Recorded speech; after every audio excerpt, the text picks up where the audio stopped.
यज्ञवल्क ऋषि के बीच में राम कथा का गायन हुआ था। ये भूमि, ये पर्याप्त तीर्थ, ये पावन धरा है। यहाँ चिंतन संसार का नहीं, यहाँ चिंतन ईश्वर का करना चाहिए, तो मानसिक पापों में से मुक्ति मिलेगी। वाणी से ईश्वर का स्मरण करें, वाचिक पापों से मुक्ति मिलेगी, और ईश्वर का पूजन करें, किसी की सेवा करें, तो कायिक पापों से मुक्ति मिलेगी। शिव महापुराण ग्रंथ में कहा है 3 पापों में से मुक्त होने के लिए क्या करना चाहिए। ये श्लोक शिव महापुराण ग्रंथ का है, और विशेष प्रकार से मैंने 7वें संहिता में से लिया। और ज्यादातर हम 3 पाप करते हैं।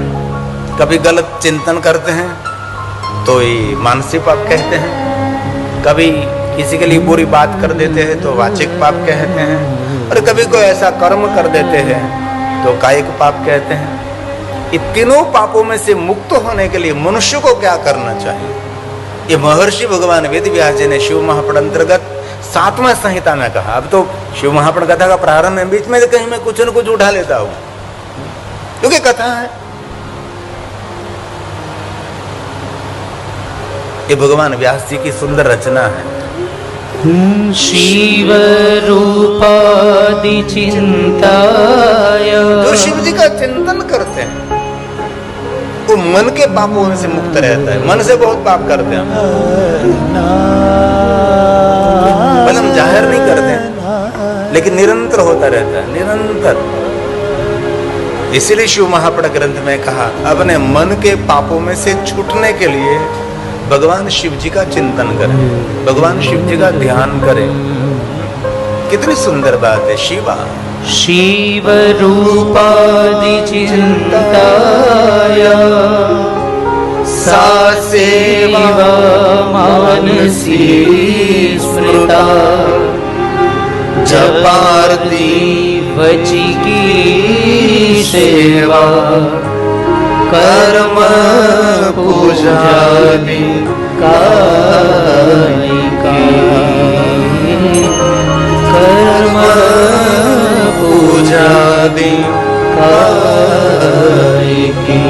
तो शरीर से किए हुए पाप कैसे मुक्ति मिलेगी, तो कि सेवा से, और कहा कर्म पूजा दी। आप जो पूजा करते हैं, कोई भी देवी देवताओं के जब पूजन करते हैं तो काया से किए हुए पाप में से हम मुक्त हो जाते हैं। जाप करने से वाणी के पाप में से मुक्त हो जाते हैं, और शिव जी का ध्यान करने, चिंतन करने से मन के पापों में से हम छूट जाते हैं। इसलिए हर मनुष्य, कोई कहता है कि मैं पाप नहीं करता, वो तो गलत है। हमारे जीवन का एक पल भी नहीं बीतता जिन पल में हमने पाप कर्म नहीं किया है। निरंतर होता रहता है।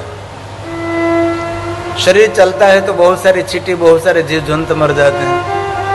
शरीर की रक्षा के लिए जीव भोजनम जीवो, एक जीव हजारों जीवों का भोजन कर लेते हैं शरीर की रक्षा के लिए, और उनको जीवन का मूल पाप भी कहा है। बहुत सारे पाप तो हम जानबूझकर नहीं करते, हम किसी की निंदा नहीं करते हैं, किसी की ईर्ष्या नहीं करते, किसी के प्रति हम द्वेष नहीं रखते हैं।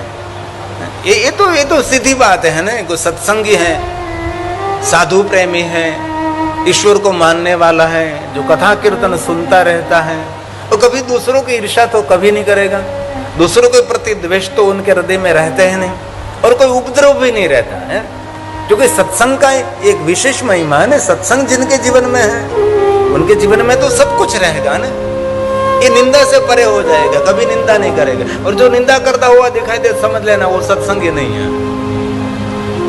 दूसरों के लिए बुरी बात करना जो दिखाई दे, समझ लेना वो सत्संग से परे है, सत्संगी नहीं है। तो हम सभी वाणी से ईश्वर का स्मरण करते हैं, कथा में कोई कोई कीर्तन कर लेते हैं, कथा सुनते सुनते कोई चिंतन करते होंगे हम सभी, और त्रिवेणी में जाकर पूजा करते हैं। त्रिवेणी के तट पर बैठकर पार्थेश्वर महादेव का पूजन करते हैं, और त्रिवेणी के तट पर बैठकर कोई पंचाक्षर मंत्र का जाप कर रहा है, कोई न कोई तो कर रहा है। इसीलिए जीवन के 3 पापों में से छूटने के लिए ये 3 क्रिया शिव महापुराण ग्रंथ में बताई।